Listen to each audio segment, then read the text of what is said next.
नमस्कार। मैं वीके शास्त्री अपने चैनल के माध्यम से आप सभी दर्शकों का बहुत बहुत स्वागत करता हूं। जाते जाते क्या देकर जाएंगे शनिदेव, ढैया बीतते बीतते। अप्रैल 2024 से मार्च 2025, आखिर कब मिलेगी राहत, होगा सुधार। जी हाँ, कर्क राशि के जातकों के लिए आज का ये वीडियो बहुत ही महत्वपूर्ण होने जा रहा है, क्योंकि इसमें बात करेंगे पिछले 15 महीनों से ढैया के कारण जो कष्ट, परेशानी, दुख आप लगातार झेलते चले आ रहे हैं।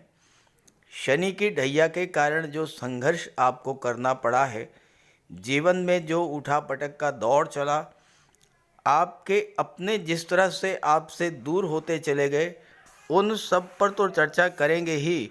इस बात पर विशेष चर्चा करेंगे कि ढैया के जो 11 महीने शेष रह गए हैं, उनमें शनिदेव जाते जाते आपको क्या देकर जाएंगे। इसलिए पूरा वीडियो ध्यान से समझिएगा और अपने साथियों को भी ज़रूर शेयर कीजिएगा। तो इस वीडियो में इसी बात पर चर्चा करेंगे कि कब से इन खराब हालातों में सुधार देखने को मिलेगा, कब आपको कष्टों से राहत मिलेगी और कब आप कह सकेंगे कि हाँ, अब मैं सुखी हूँ, संतुष्ट हूँ, जीवन में स्थिरता है, इच्छाएं पूरी हो रही हैं और आर्थिक स्थिति में सुधार हुआ है। ये विश्लेषण आपकी चंद्र राशि के आधार पर किया जा रहा है और वीडियो के अंत में मैं आपको शनिदेव के उपाय भी बताऊंगा। तो ये है कर्क राशि के जातकों की कुंडली।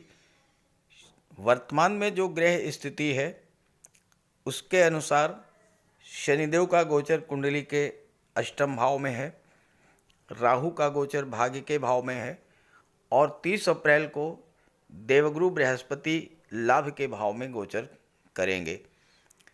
जब भी गोचर में लग्न से चौथे भाव या 8वें भाव में शनि का गोचर होता है तो ढैया की शुरुआत हो जाती है।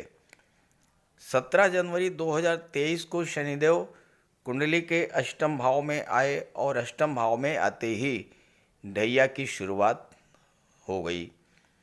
ये बात निर्विवाद रूप से सत्य है कि कर्क राशि के जातकों को पिछले 15 महीनों में बहुत अधिक कष्ट झेलना पड़ा होगा।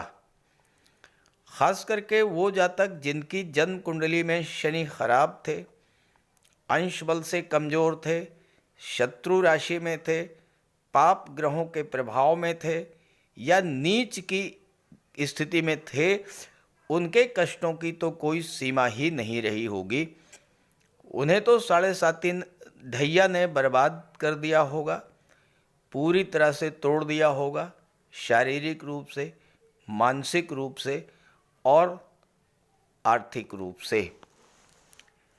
ढैया की शुरुआत का जो सबसे पहला नकारात्मक प्रभाव पड़ा होगा वो आपकी आर्थिक स्थिति पर पड़ा होगा। आपकी अर्थव्यवस्था पूरी तरह से ध्वस्त हो गई होगी। शनि अष्टम भाव में है और दृष्टि धन के भाव पर पड़ रही है। अष्टम भाव दुखों का, कष्टों का, पीड़ाओं का, विघ्न बाधाओं का, रुकावटों का होता है, परिवर्तन का होता है, आकस्मिक घटनाओं का होता है, दुर्घटनाओं का होता है। और जब यहाँ पर शनि की ढैया का प्रभाव हुआ तो आपका जो धन संचित था वह धीरे धीरे समाप्त होने लगा। यहाँ पर गोचर करते हुए शनि की दृष्टि पंचम भाव पर भी पड़ रही थी। हो सकता है कि आपने लॉटरी, शेयर, सट्टे में कुछ पैसा निवेश किया हो, कोई बड़ा इन्वेस्टमेंट आपने किया हो और आपका पैसा डूब गया हो। आपने किसी को पैसा उधार दिया होगा, वो पैसा डूब गया होगा। आपने कोई काम किया होगा, उसका पेमेंट आपको नहीं मिल पाया होगा। और सबसे बड़ी बात, खर्चे इतने ज़्यादा बढ़ गए होंगे और आय में इतनी ज़्यादा कमी आई होगी कि आपको कर्ज लेने की स्थिति बन गई होगी। शनि की दृष्टि दशम भाव पर पड़ी तो आपके कार्य व्यवसाय को खराब किया, कार्यों में मंदी आई, कार्यों में विघ्न बाधाएं आई, काम में मन न लगना, आज का काम कल पर टालने की प्रवृत्ति का बढ़ते चले जाना, ये सब समस्याएं आपके साथ रहीं। शनि सप्तम के भी स्वामी थे। सप्तम भाव व्यापार व्यवसाय का होता है। व्यापार व्यवसाय में मंदी की स्थिति का बनना, कोई नया व्यापार आपने शुरू किया, वो व्यापार आपका चल ही नहीं पाया। और सबसे बड़ा नकारात्मक पहलू इस गोचर का ये रहा कि आपका पार्टनरशिप में कोई व्यापार व्यवसाय था, पार्टनर ने आपके साथ धोखाधड़ी की होगी, चीटिंग की होगी, व्यापार में आपका नुकसान हुआ होगा, आपका पैसा डूबा होगा। ख़ास करके उन जातकों के लिए विशेष तौर पर जिनके जीवन में राहु की महादशा या अंतर्दशा गतिमान थी, उनके साथ तो चीटिंग हुई ही होगी। कुंडली का दशम भाव आपके कैरियर प्रोफेशन को शो करता है। यहाँ पर शनि की दृष्टि पड़ रही थी। शनि की दृष्टि पड़ने के कारण आपके कैरियर प्रोफेशन में उठापटक की स्थिति बनी, लगातार अप डाउन्स देखने को मिले होंगे आपको। नौकरी में आपने परिवर्तन किया होगा, नई नौकरी तलाश की होगी, पुरानी नौकरी छोड़ी होगी और नई नौकरी में हालात पहले से भी ख़राब मिले होंगे। यह भी हो सकता है कि आपकी लगी लगाई नौकरी छूट गई हो और फिर दूसरी नौकरी मिली ही ना हो। और ख़ास करके वो जातक जिनके जीवन में केतु की महादशा या अंतर्दशा गतिमान रही होगी, उनके साथ तो ऐसा ज़रूर हुआ होगा कि नौकरी छूट गई होगी और फिर नौकरी आपको नहीं मिल पाई होगी। कार्यस्थल पर भी स्थितियां आपके प्रतिकूल रही होंगी। बॉस का, सीनियर्स का आपको सहयोग नहीं मिला होगा। धन के भाव पर दृष्टि पड़ने से धन का संचय तो बाधित हुआ ही, आपके रिलेशंस अपने परिवार के लोगों से खराब हुए होंगे।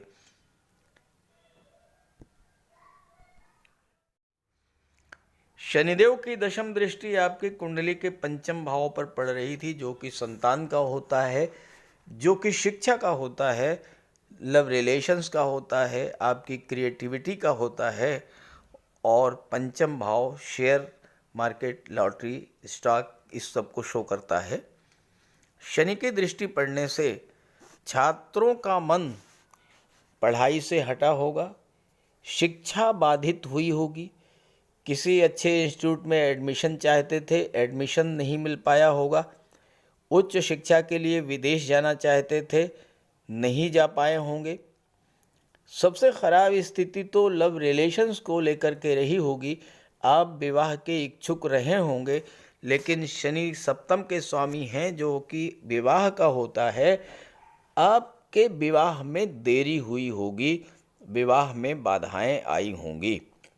लव रिलेशंस में भी किसी बात को लेकर के तनाव, गलतफहमी बनी होगी, दूरी एक दूसरे से बनी होगी और आपका विवाह का सपना अधूरा रह गया होगा। दाम्पत्य जीवन में भी संबंध बहुत अच्छे नहीं रहे होंगे। पार्टनरशिप में, व्यापार व्यवसाय में आपके साथ धोखा हुआ, ये तो मैं पहले ही बता चुका हूँ।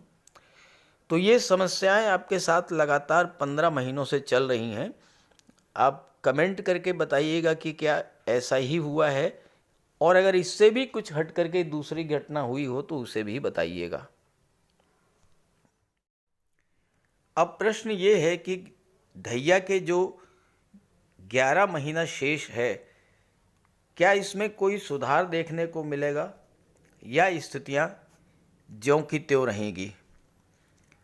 देखिए, कोई भी ग्रह अपना अच्छा फल तभी दे पाता है जब वो स्वयं में मजबूत स्थिति में हो। वर्ष 2023 में शनि की जो स्थिति थी, उसमें पूरे वर्ष शनि स्टेबल नहीं हो पाए, क्योंकि जैसे ही कुंभ राशि में आए तो अस्त हो गए, फिर उदित होने के बाद वक्री हुए और इस दौरान लगातार नक्षत्र परिवर्तन करते रहे। धनिष्ठा से शतभिषा, शतभिषा से धनिष्ठा, और ये क्रम लगातार चलता रहा। वर्तमान में भी शनिदेव अस्त चल रहे हैं। 18 मार्च को शनिदेव उदित होंगे और अप्रैल में शुभ फल देना शुरू करेंगे। सबसे प्लस पॉइंट ये है कि इस समय शनि के मित्र राहु बहुत ही मजबूत स्थिति में गोचर कर रहे हैं, भाग्य के भाव में गोचर कर रहे हैं, और देवगुरु बृहस्पति की राशि में, जो कि भाग्य के कारक होते हैं, अत्यंत शुभ ग्रह की राशि में गोचर करते हुए राहु आपको अत्यंत शुभ फल ही प्रदान करेंगे। और इसके अलावा 30 अप्रैल को गुरु भी आ जाएंगे लाभ के भाव में, और जब तक शनिदेव अष्टम में रहेंगे, जब तक आपके जीवन में ढैया प्रभावी रहेगी, तब तक राहु का गोचर भाग्य भाव में और गुरु का गोचर लाभ के भाव में रहेगा। तो अब आपको सकारात्मक परिवर्तन देखने को मिलेगा, सकारात्मक फल आपको प्राप्त होने जा रहा है।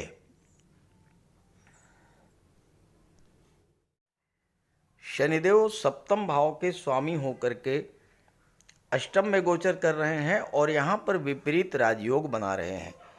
अभी तक आपको विपरीत राजयोग का लाभ नहीं मिल पाया, लेकिन अब आपको विपरीत राजयोग का लाभ मिलना शुरू हो जाएगा, क्योंकि आपकी कुंडली में आने वाले 13 महीनों तक गुरु का गोचर लाभ के भाव में रहेगा और देवगुरु आपको हर तरह का लाभ देंगे। धन का, संतान का, शिक्षा का, विवाह का, धर्म का, सत्कर्म का, हर चीज़ का लाभ आपको गुरु प्रदान करेंगे।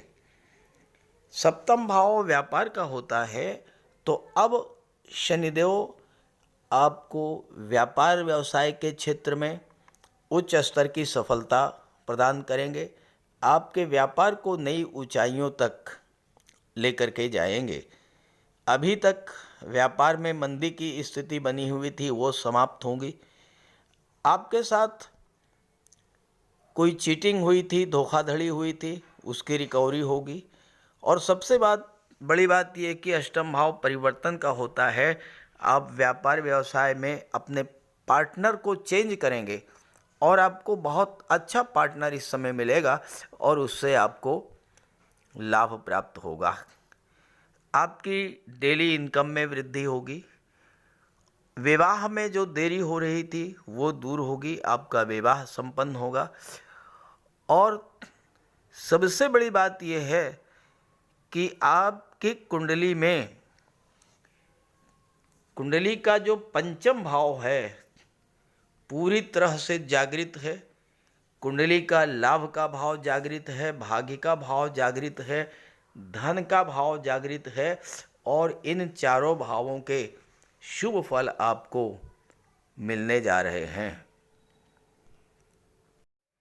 राहु भाग्य के भाव में बैठे हैं और भाग्य के स्वामी हैं देवगुरु बृहस्पति, जो लाभ के भाव में बैठे हैं। तो इस समय आपको अचानक से नवम भाव की चीज़ों का लाभ मिलना शुरू हो जाएगा। भाग्य आपका साथ देने लगेगा, आपके बिगड़े हुए काम बनने लगेंगे, आपको अपने पिता, अपने गुरु का आशीर्वाद मिलेगा, उनका मार्गदर्शन मिलेगा।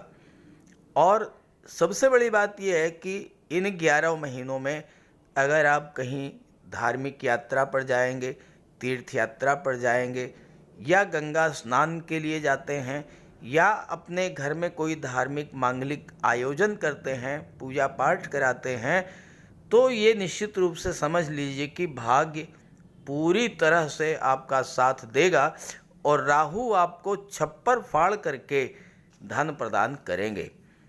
शनि की दृष्टि दशम पर है, राहु की दृष्टि लग्न पर पड़ रही है। लग्न आपका व्यक्तित्व होता है। राहु से ज़्यादा चतुर, चालाक, डिप्लोमेटिक प्लेनेट कोई नहीं है।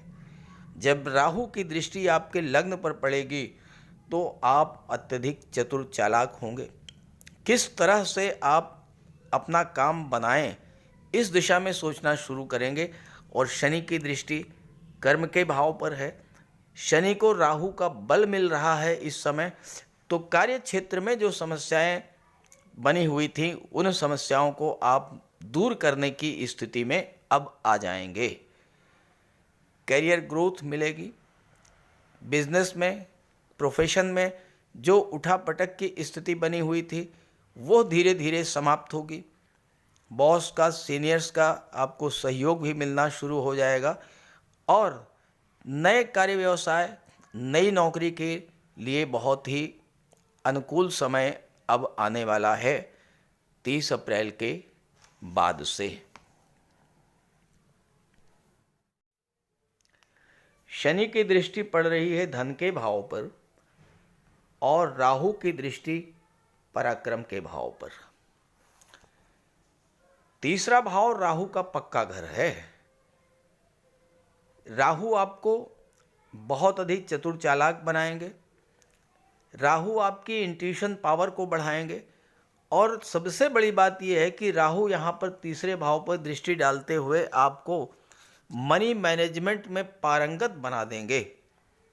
पैसा किस तरह से बचाया जाए, किस तरह से फालतू खर्चों में कटौती की जाए, इन चीज़ों के प्रति राहु आपको बहुत जागरूक बना देंगे और धीरे धीरे खर्चों में कमी आएगी, इनकम ग्रोथ होगी, धन का संचय होना शुरू हो जाएगा और आपकी आर्थिक समस्या जो है वो समाप्त हो जाएगी।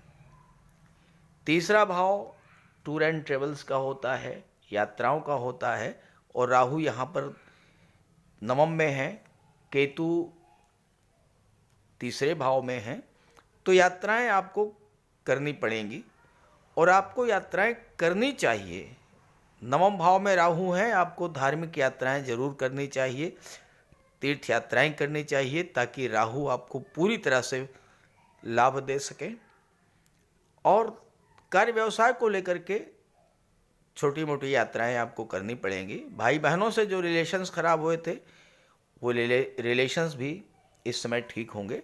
और जो लोग, चूँकि राहु विदेश के कारक हैं और राहु टेक्नोलॉजी के भी कारक हैं, तीसरा भाव संचार माध्यमों का है, ऑनलाइन प्लेटफॉर्म का है, तो जो लोग संचार माध्यमों के द्वारा ऑनलाइन प्लेटफॉर्म से विदेशों से जुड़ कर के व्यापार व्यवसाय करेंगे, उनके लिए भी ये समय बहुत अच्छा है, क्योंकि 12वें भाव के स्वामी बुध हैं जो कि व्यापार के कारक होते हैं। तो इस समय विदेशी व्यापार के लिए भी बहुत समय उपयुक्त रहेगा। आपकी गोचर कुंडली में जो सबसे ज़्यादा जागृत भाव है इस समय, वो भाव है आपका पंचम भाव और इस पर गुरु की दृष्टि पड़ रही है, राहु की नवम दृष्टि पड़ रही है, शनि की दशम दृष्टि पड़ रही है।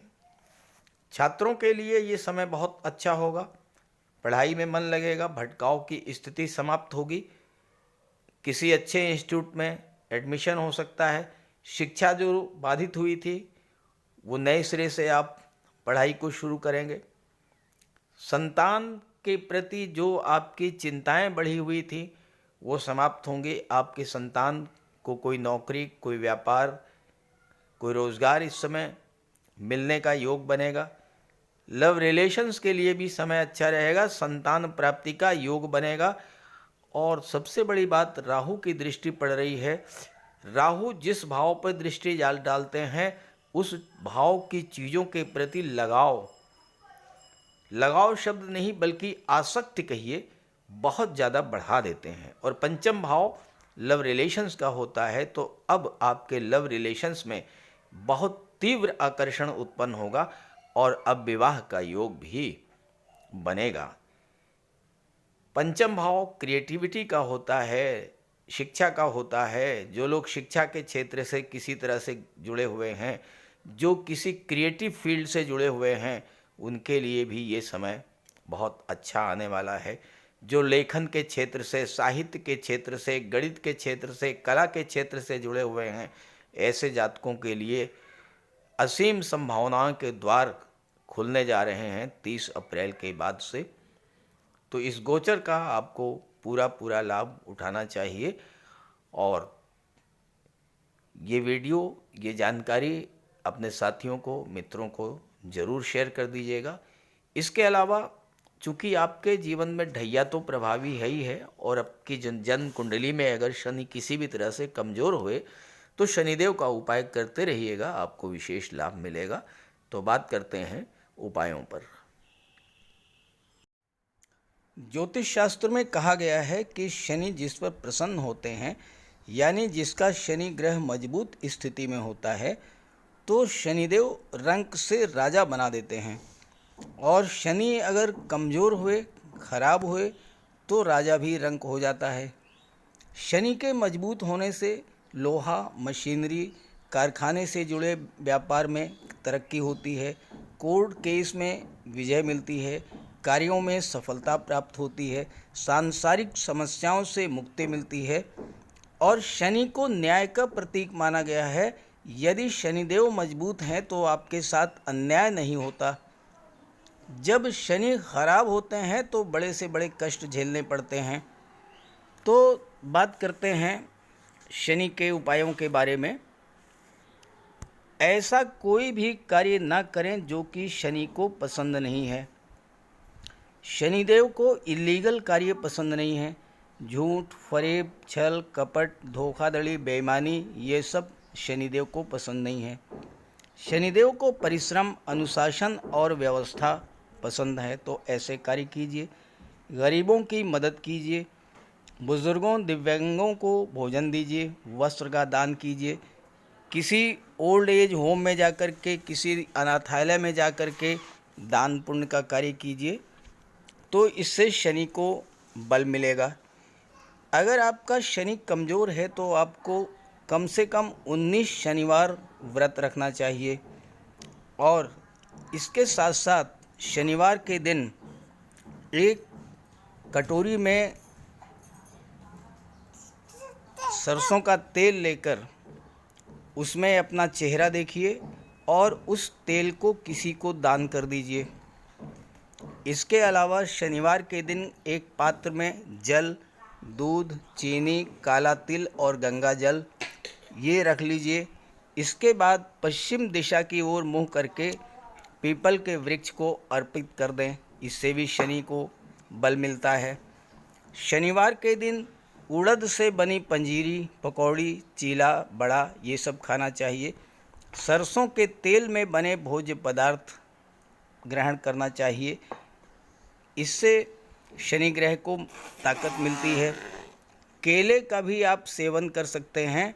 और शनिवार के दिन कंबल, जूता, चप्पल, लोहा, काले कपड़े और नारियल जटा वाला ये भी आप दान कर सकते हैं। सरसों का तेल का दान कर सकते हैं। और अगर शनि कमज़ोर है तो आपको नीलम धारण करना चाहिए, लेकिन इसके लिए किसी आप योग्य ज्योतिषी की मदद ले लें।